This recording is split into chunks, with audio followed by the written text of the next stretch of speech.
할렐루야. 어제 비로 인하여 기온이 많이 떨어졌지만 하나님은 우리들에게 좋은 하루를 선물로 주셨습니다. 오늘 주신 말씀을 기대하며 또한 사모하면서 찬송가 79장, 통합찬송가 40장, 주 하나님 지으신 모든 세계의 찬송을 부르시겠습니다.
12월 2일 월요일 하나님께서 우리에게 주신 말씀은 역대하 2장 1절에서 18절까지의 말씀이 되겠습니다. 솔로몬이 여호와의 이름을 위하여 성전을 건축하고 자기 왕위를 위하여 궁궐 건축하기를 결심하니라. 솔로몬이 이에 짐꾼 7만 명과 산에서 돌을 떠낼 자 8만 명과 이 일을 감독할 자 3,600명을 뽑고 솔로몬이 사절을 두로 왕 후람에게 보내어 이르되, 당신이 전에 내 아버지 다윗에게 백향목을 보내어 그가 거주하실 궁궐을 건축하게 한 것 같이 내게도 그리하소서. 이제 내가 나의 하나님 여호와의 이름을 위하여 성전을 건축하여 구별하여 드리고 주 앞에서 향재료를 사르며 항상 떡을 차려 놓으며 안식일과 초하루와 우리 하나님 여호와의 절기에 아침 저녁으로 번제를 드리려 하오니 이는 이스라엘의 영원한 규례니이다. 내가 건축하고자 하는 성전은 크니 우리 하나님은 모든 신들보다 크심이라. 누가 능히 하나님을 위하여 성전을 건축하리요? 하늘과 하늘들의 하늘이라도 주를 용납하지 못하겠거든 내가 누구이기에 어찌 능히 그를 위하여 성전을 건축하리요? 그 앞에 분향하려 할 따름이니이다.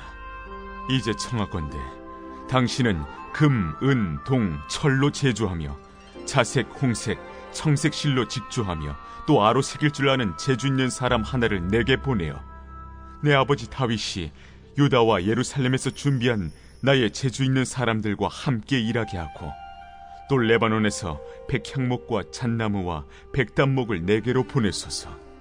내가 알거니와 당신의 종은 레바논에서 벌목을 잘 하나니 내 종들이 당신의 종들을 도울지라. 이와 같이 나를 위하여 제목을 많이 준비하게 하소서. 내가 건축하려 하는 성전은 크고 화려할 것이니이다. 내가 당신의 벌목하는 종들에게 지은 밀 2만 고르와 보리 2만 고르와 포도주 2만 밭과 기름 2만 밭을 주리이다. 두로 왕 후람이 솔로몬에게 답장하여 이르되,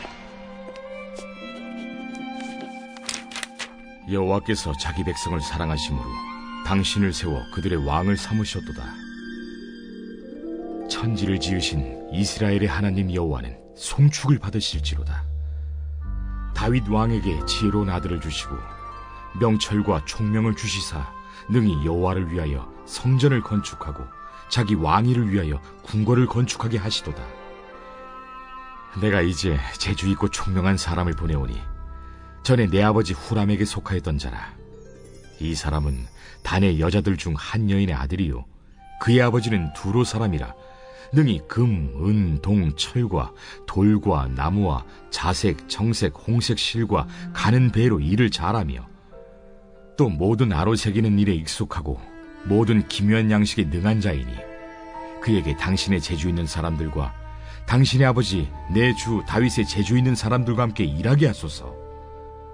내 주께서 말씀하신 밀과 보리와 기름과 포도주는 주의 종들에게 보내소서. 우리가 레바논에서 당신이 쓰실 만큼 벌목하여 떼를 엮어 바다에 띄워 요바로 보내리니 당신은 제목들을 예루살렘으로 올리소서. 전에 솔로몬의 아버지 다윗이 이스라엘 땅에 사는 이방 사람들을 조사하였더니 이제 솔로몬이 다시 조사하매 모두 15만 3,600명이라. 그 중에서 7만 명은 짐꾼이 되게 하였고 8만 명은 산에서 벌목하게 하였고 3,600명은 감독으로 삼아 백성들에게 일을 시키게 하였더라. 오늘부터 우리는 역대하 말씀을 공부하게 됩니다. 역대기를 언뜻 보면 사무엘서와 열왕기서를 반복하는 듯한 느낌을 받습니다. 느낌이 아니라 실제로 반복되는 내용이 많지요.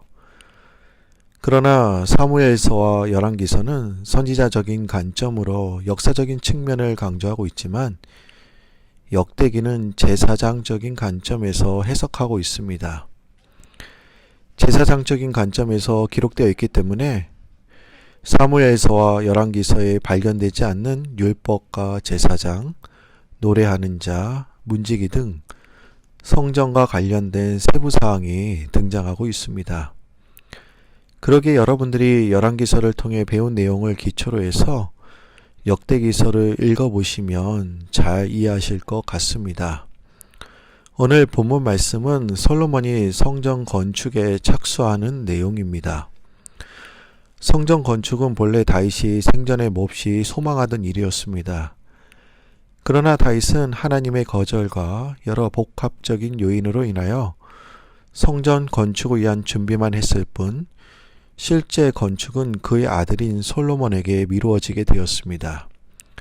그리고 이제 솔로몬의 왕권이 확립되고 나라가 번영하고 평화를 얻게 되자 솔로몬은 본격적으로 성전 건축을 실행하게 되었습니다. 그런데 문제는 성전 건축을 위해서 엄청난 건축 자재와 숙련된 기술자가 필요했던 것이죠. 하지만 이스라엘은 건축에 필요한 제목이나 기술자를 구하기가 어려웠습니다. 그래서 솔로몬은 두로왕 후람에게 사자를 파견하여 성전 건축의 취지와 기술자 파견 및 성전 건축에 필요한 자재로 사용될 나무를 벌목할 수 있게 하여 줄 것을 요청하고 있습니다. 또한 그 일에 동원되는 인부들의 임금을 자신이 부담할 것을 밝히고 요청하고 있는 것이죠. 그럼 우리는 먼저 이렇게 질문해 볼 수가 있습니다. 왜 솔로몬은 두루왕 후람에게 도움을 요청하게 되었을까? 그 주위에 많은 사람들이 있었을 것인데 왜 특별히 후람에게 도움을 요청하게 되었을까? 성경에서는 다윗과 후람의 관계에 대해서 이야기를 하고 있습니다. 여러분 3절 말씀을 우리 보시기 바랍니다. 솔로몬이 사절을 두루왕 후람에게 보내어 이르되 당신이 전에 내 아버지 다윗에게 백향목을 보내어 그가 거주하실 궁궐을 건축하게 한 것과 같이 내게도 그리하소서.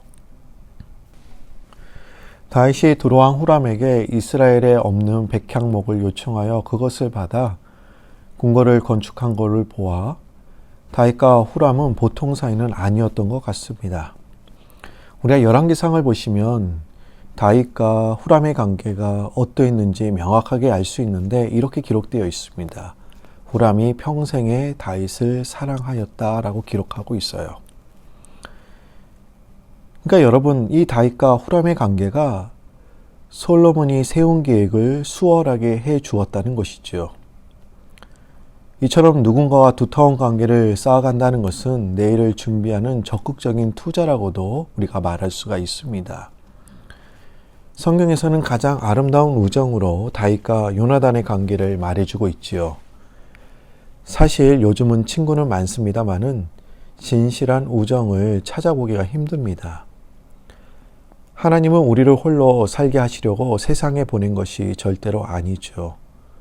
물론 주변의 가족과 친척도 있겠지만 하나님은 혈연적 관계나 눈에 보이는 이해관계를 넘어서 주위의 사람들과 진실한 만남을 가지기를 원하십니다.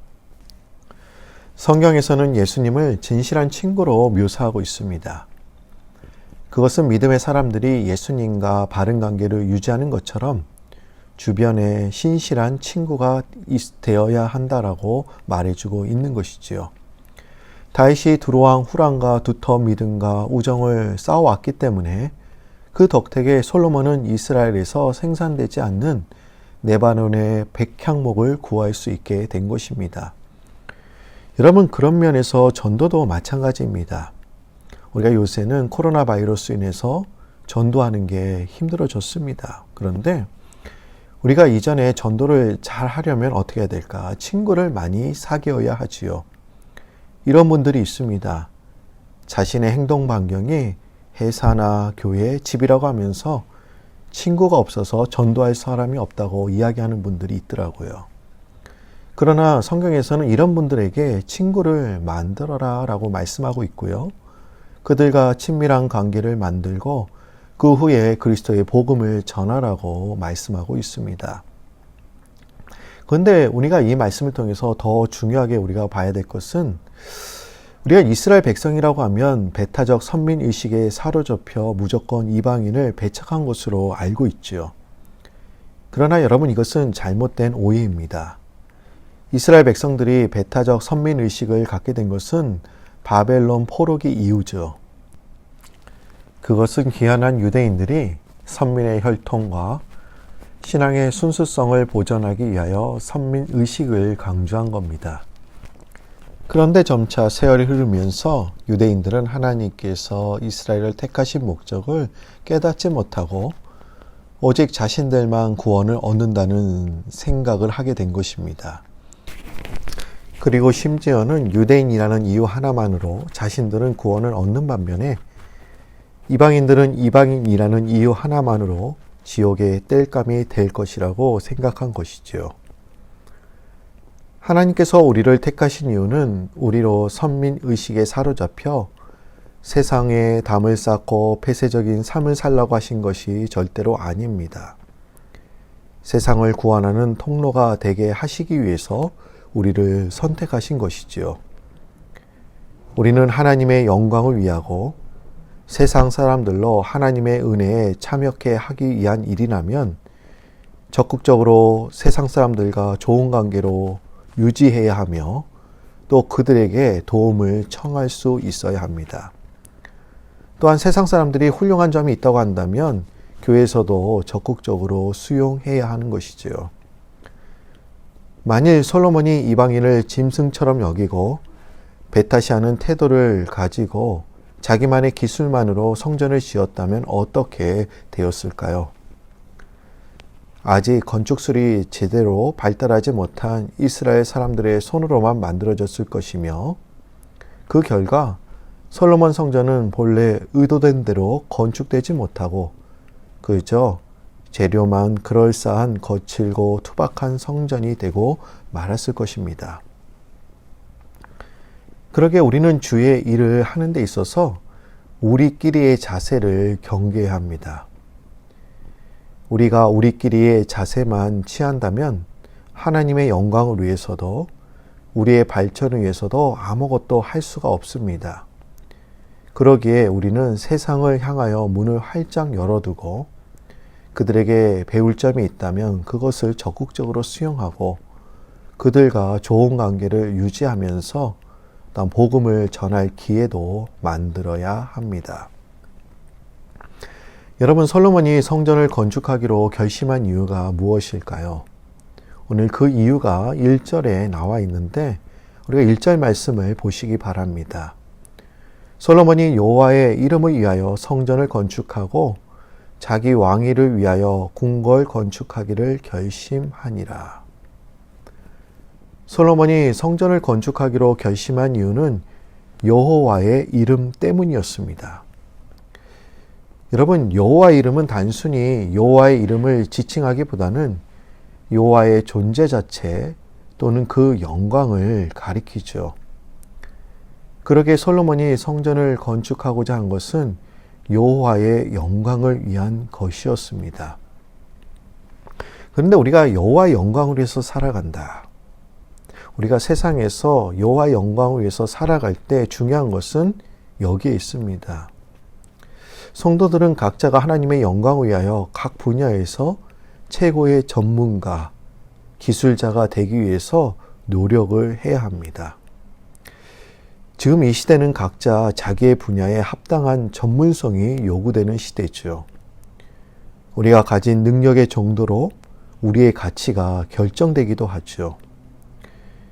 여러분, 교회는 점점 커지고 사람들은 늘어나고 교회 안에서의 감당해야 될 사역들은 점점 많아지고 있습니다. 그런데 기도의 전문성, 또 말씀의 전문성, 또 사역의 전문성을 갖고 우리가 일하시는 그 성도님들을 찾기가 쉽지 않습니다.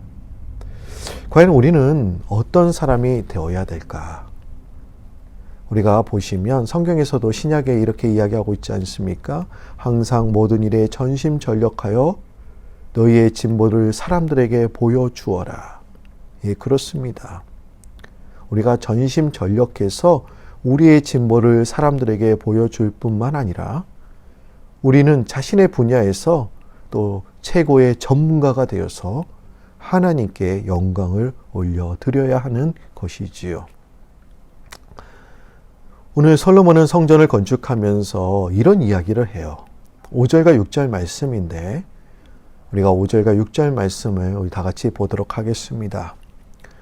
내가 건축하고자 하는 성전은 크니 우리 하나님은 모든 신들보다 크심이라. 누가 능히 하나님을 위하여 성전을 건축하리요.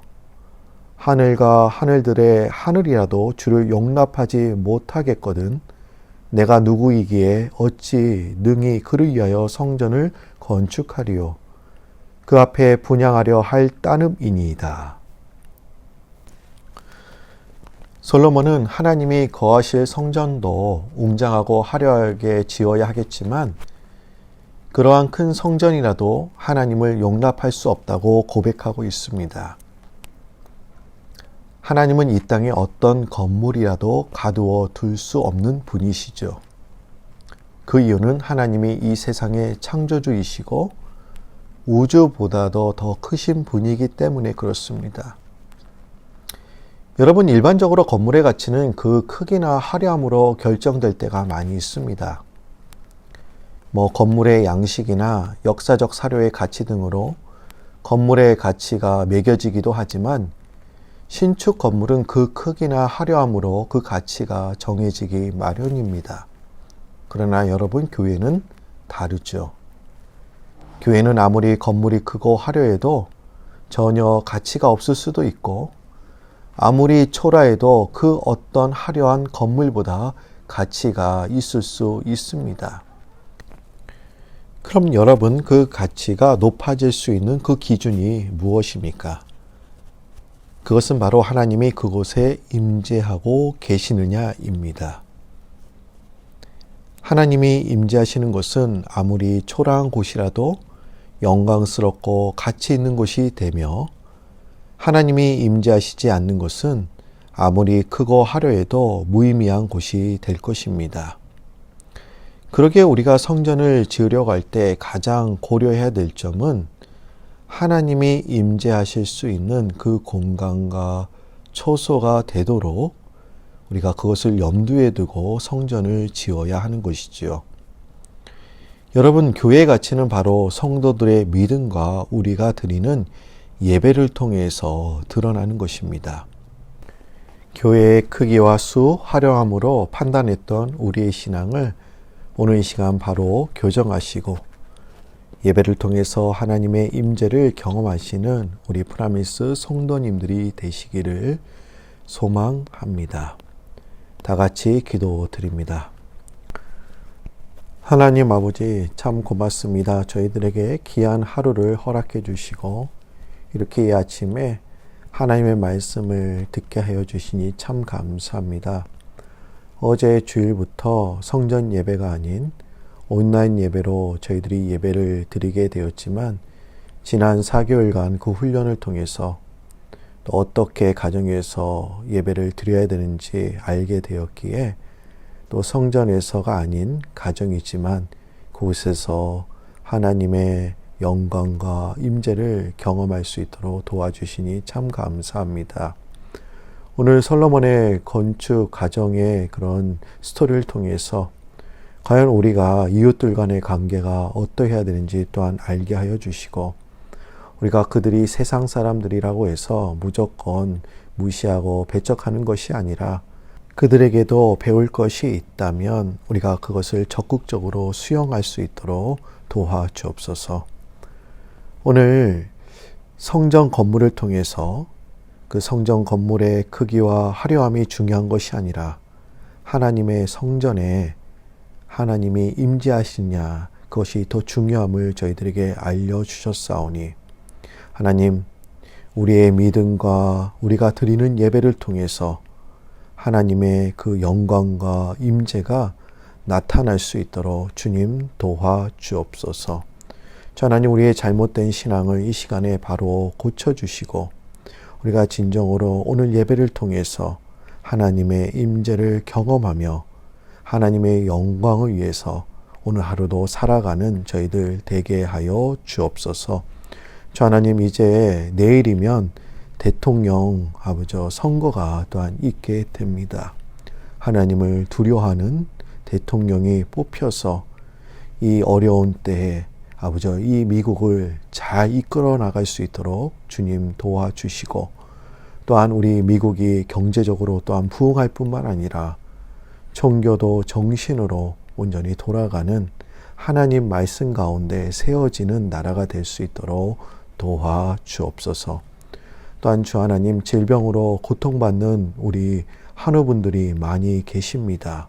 하나님, 코로나로부터 지금 어려움을 겪고 있사오니 아버지 하루속히 주님께서 치료해 주시고 회복시켜 주셔서 진정으로 더 건강한 모습으로 또 일어나실 수 있도록 주님 도와주옵소서. 오늘 주신 말씀 감사드리오며 예수님의 이름으로 기도드립니다. 하늘에 계신 우리 아버지여, 이름이 거룩히 여김을 받으시오며 나라의 마옵시며 뜻이 하늘에서 이룬 것 같이 땅에서도 이루어지이다.